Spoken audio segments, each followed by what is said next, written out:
तौ मंतव्यम संकल्पा प्रभुदयम। श्री विष्णु भगवान ने कहा, शंकर जी उस समय अमृत का कलश दैत्यों के हाथ में चला गया था और अतः देवताओं का काम बनाने के लिए दैत्यों का मन एक नए कौतूहल की ओर खींच लेने के लिए ही मैंने यह स्त्री रूप धारण किया।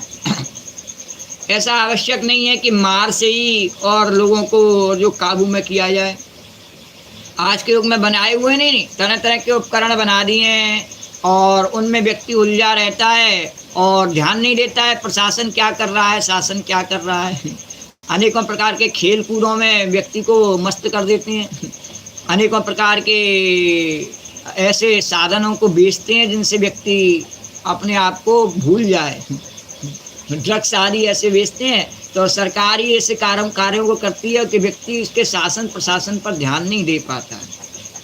तो ऐसी प्रकार से भगवान ने कहा कि मैंने उनका ध्यान अपनी ओर खींचने के लिए ऐसा किया कि उनका ध्यान अमृत पे से हट करके और मेरी तरफ आ जा। मैं तो यही चाहता हूँ, वास्तव अमृत तो मेरे ही पास है, भगवान ने कहा, और मेरे ही स्वरूप में अमृत है, तो उनको मैं सच्चा अमृत पिलाना चाहता था दैत्यों को। इसलिए मैंने अब उनका ध्यान अपनी ओर खींच लिया और मैंने वे स्त्री रूप धारण कर लिया।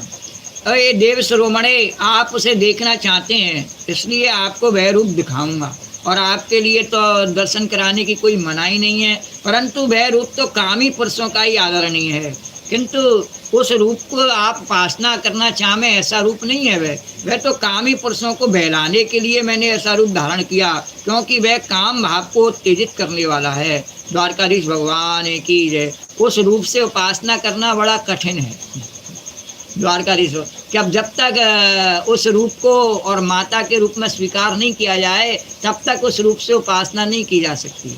भगवान शंकर ने यहाँ तो ऐसा नहीं कर सके, लेकिन बाद में रामचरितमानस में इस कथा को बताया गया किस तरीके से भगवान ने हनुमान जी का अवतार लिया और माता के रूप में जानकी जी को मान करके, और उन्होंने अब पूरा चरित्र अपना और उसी प्रकार उन्होंने बनाया गढ़ा कि जिसको कहा जावे कि माँ बेटी का है इस जग में सबसे पक्का नाता।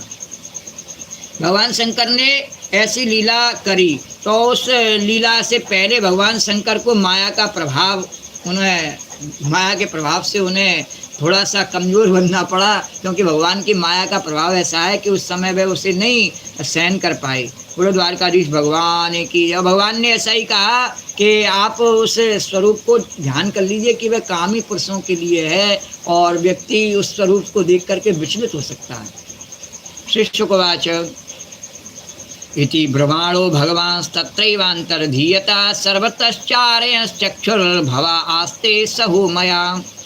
श्री सुखदेव जी कहते हैं, इस प्रकार कहते हुए विष्णु भगवान वहीं अंतर्धान हो गए और भगवान शंकर देवी सती के साथ चारों ओर दृष्टि दौड़ाते हुए वहीं बैठे रहे। कहाँ है भगवान, किस रूप में आवेंगे?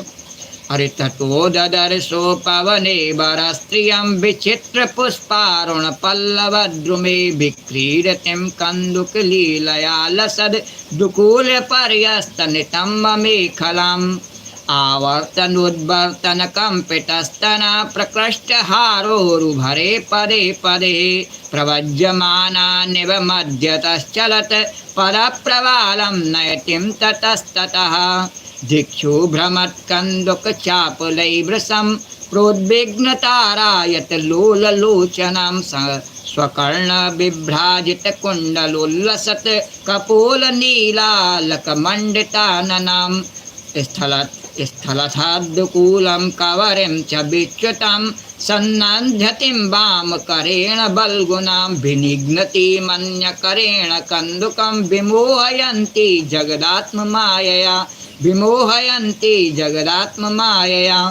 तां तीक्ष्णदेवायति कन्दुकलीलये शतव्रीडास्फुटस्मितविसृष्टकटाक्षमृष्टा स्त्रीपेक्षण प्रते समीक्षण बिभ्यलात्मा आत्मानमन्तिको मां स्वगणाश्च वेदा तस्याकराग्रासतु कन्दुको यदा गतो विदूरं तमनुव्रज स्त्रिया भामप्ससूत्रं लघुमारुतो हरद भवस्य देवस्य किलानुपश्यता